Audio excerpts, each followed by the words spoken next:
Bonjour et bienvenue dans une nouvelle capsule d'Infini Potentiel. L'Infini Potentiel qui est la boîte à outils des porteurs de projets éveillés et intuitifs. Assurez-vous d'être abonné ici parce que sur cette chaîne, je partage mes meilleures stratégies, astuces et conseils d'un haut niveau de conscience pour aider les porteurs de projets éveillés et intuitifs à réaliser leurs projets en conscience. J'ai mis à disposition une formation entièrement gratuite et qui est disponible pour l'instant sur les 3 grands pièges à éviter pour réaliser votre projet. Sentez-vous donc libre de télécharger cette formation pour pouvoir identifier très rapidement ces 3 grands pièges afin de les éviter et réaliser votre projet en conscience. Et quelle est la particularité de quelque chose qui est codé, quelque chose qui est crypté? Tout à l'heure, j'ai dit. Pour pouvoir lire ce code, tu as besoin de clés, tu as besoin d'informations. D'accord? Tu vois un peu. Mais ces codes, tu vas me dire, mais où est-ce que je vais avoir la clé et tout? Mais est-ce que tu t'éveilles toi-même à tes propres codes? C'est ça. Et donc, la première forme de lecture, c'est d'avoir conscience de ton identité divine. D'accord? Puisque la vérité est encryptée, puisque la connaissance est encryptée. La dernière fois, lorsqu'on a parlé de motivation, je dis, finalement, ce dont on a besoin, ce n'est pas de motivation, c'est de la connaissance, en fait. Quand tu vas réussir à lire tes propres informations, et d'ailleurs, c'est ce à quoi je nous encourage, moi je vous encourage, au-delà du partage, moi je t'encourage vivement à faire tes propres recherches et à t'ouvrir à la connaissance, en fait. D'accord? Parce que nous tous, on est connectés à la bibliothèque universelle. D'accord? Moi, ces informations, je ne les ai pas inventées. J'ai demandé à les recevoir. C'est-à-dire, ce sont des enseignements guidés, en fait. Maintenant, tu vas me dire, comment avoir des enseignements guidés? Bon, ça, c'est un autre pan encore. On en reparlera dans une autre session. D'accord? Et donc, ce qui va nous soutenir dans notre reconnaissance d'être humain divin, digne, l'ADN, on est parti de l'ADN. Donc, tu as la matrice, la cellule et le cryptage. D'accord? Mais la dernière fois, on a parlé de quoi? Lorsqu'on a parlé de faire confiance à la vie, vraiment de remettre tout à plus grand que soi. On a parlé du process, du cycle et du symbole. Justement, ce même process, cycle, symbole, on va le retrouver dans la matrice cellule et le cryptage. Tu vois ce que je veux te dire? À la matrice, on fait correspondre le process parce que c'est un processus. À la cellule, on fait correspondre le cycle parce que on a la répétition et le renouvellement des cellules, la répétition des cycles, le renouvellement des cycles. Et au cryptage, naturellement, tout ce qui est crypté va faire référence au symbole. D'accord? Et donc, on retrouve encore notre process, notre cycle, notre symbole dans la matrice, la cellule, la cryptage, dans le cryptage. Donc, rien n'est séparé, en fait. Tout est lié, en fait. Justement, c'est l'illusion de la séparation qui nous conduit à une forme de malaise et de souffrance. D'accord? Donc, tout est lié. Et l'identité dont on parle, là, tu as besoin de ça. Tu as besoin de te reconnaître dans ton être humain divin digne. Là. Tu as besoin de te reconnaître dans ça, vraiment de te l'affirmer, de renouveler. C'est une alliance divine, de renouveler cette alliance-là. Mais chaque jour que tu ouvres les yeux, chaque jour que tu respires, parce que c'est cette identité-là qui te permet de te construire ou de te reconstruire selon les blessures des uns et des autres. C'est grâce à cette identité divine. D'accord? Mais ici, oh, on est sur Terre, non? Qu'est-ce que j'ai dit? On est sur Terre. Et la particularité de notre plan, c'est que c'est un plan d'expérimentation. Tu vois ce que je veux te dire? De toute façon, on est beaucoup là. Moi aussi, parfois quand je parle. De toute façon, on est beaucoup là. L'identité dont je parle, c'est le caractère de ce qui est un, n'est-ce pas? On est beaucoup comme ça, mais dans cette identité-là, on a besoin de nous reconnaître, non? Donc, qu'est-ce qui va venir aider à construire cette identité pour que moi, je puisse te reconnaître? On va nous identifier. En tout cas, ici, tu as besoin d'être identifié pour qu'on sache que tu es Pierre, Paul, Jacques, Henri, Jean-Michel. Tu vois ce que je veux te dire?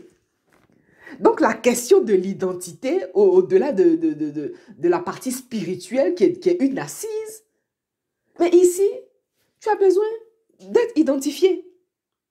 D'accord? Quand on parle d'identité, on parle de caractère de ce qui est un. On parle d'unité, c'est quelque chose qui est unique. Dans l'identité, il y a un caractère permanent et fondamental de quelqu'un ou d'un groupe qui, qui est unique en fait. Tu vois ce que je veux te dire? Donc même si on est 10 000, là, toi tu es unique. Toi tu es unique, toi tu es unique, moi je suis unique. Tu vois ce que je veux te dire? Donc aussi nombreux qu'on soit, il y a une forme d'unicité. C'est-à-dire, même si vous êtes 20 000, il y a toi, en fait, toi tu es unique, tu es unique. Et ça c'est indéniable. D'accord? C'est parce qu'on est 10 000. Voilà, et même d'ailleurs, on le rapproche même au projet, même si 20 000 personnes font une chose, tu as le droit de le faire. Mais c'est ta façon d'emmener la chose qui va amener ce petit côté unique. D'ailleurs, les grands marketeurs nous le disent, hein, je veux dire, voilà. D'accord? Donc, dans identité, il y a unique. Dans identité, il y a quelque chose de singulier. On revient encore à notre je suis qu'on doit conjuguer au présent de l'indicatif au singulier. Tu vois, donc il y a quelque chose de vraiment unique, de vraiment propre à toi. Maintenant, comme je disais tout à l'heure, on va nous identifier, non? Qu'est-ce qui est le marqueur de l'identification sur ce plan? On va retrouver encore l'ADN, qui n'est rien d'autre que l'acte de naissance. D'accord? Prends ton acte de naissance. Voilà, on va faire. Voilà, bon, on n'a pas notre acte de naissance, notre acte de naissance ici, mais bon, prends ta pièce d'identité par exemple. Prends ta pièce d'identité. Moi, j'en ai deux. J'ai la grâce d'avoir deux pièces d'identité. Voilà, prends ta pièce d'identité par exemple. Tu vas avoir par exemple le nom du pays. Bon, je le lis en même temps, hein. Tu as le nom du pays. On précise bien qu'il s'agit d'une carte nationale d'identité. On précise ton nom, le nom voilà, ton nom, ta date de naissance. Mais tout ce que je te dis là, je dis la pièce d'identité, à partir de quoi l'administration fait la carte d'identité? À partir de l'acte de naissance. À partir de l'extrait de naissance. Et même dans l'ADN, dans l'acte de naissance, là, tu as une copie, tu as l'extrait, tu as la copie intégrale, ouais, voilà, bon. Et d'ailleurs, faites un lien. Si tu veux détruire une personne, tu lui laisses son identité. Et d'ailleurs, ce n'est pas un hasard. Et d'ailleurs, à quoi voilà, on est parti de la question de l'identité. Quel est le lien, comme on appelle, voilà, même l'inconscient collectif l'a intégré. Quel est l'autre nom de l'identité? C'est le papier. Tu vois ce que je veux te dire?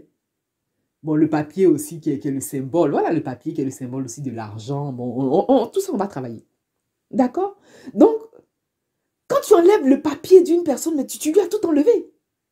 À condition, bien sûr, de ne pas se limiter à ce papier, tu vois. Mais les puissances, la plupart des puissances européennes, la plupart des pays occidentaux l'ont compris.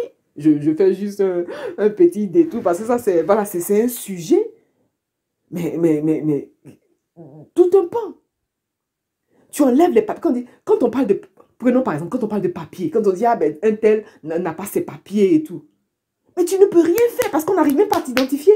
Tu n'es même pas identifiable. C'est-à-dire que tu n'es pas connu sur la terre, là où tu évolues. Tu vois ce que je veux te dire? Donc l'identité, là, si tu veux tuer une personne, tu lui enlèves son identité. Tu vas tuer une personne, entre guillemets, la tuer sur le plan administratif, mais c'est la base. Mais à ton avis, des personnes, par exemple, dont on usurpe l'identité. D'accord? C'est la raison pour laquelle certaines informations sont encodées. Mais ça, on va le traiter. Et on va le traiter un peu plus loin. Et je vais vous expliquer certains mécanismes aussi. D'accord? Voilà donc l'essentiel de cette capsule. Pensez à vous abonner à cette chaîne parce qu'ici, je partage mes meilleures stratégies, astuces et conseils d'un haut niveau de conscience pour aider les porteurs de projets éveillés et intuitifs à réaliser leurs projets en conscience. Pensez également à télécharger cette formation sur les 3 grands pièges à éviter pour réaliser votre projet. C'est une formation qui vient avec un notebook, une formation qui vous permettra d'identifier très rapidement ces 3 grands pièges. Sentez-vous donc libre de télécharger cette formation tant qu'elle est disponible. Quant à moi, je vous remercie pour votre attention et je vous dis à bientôt.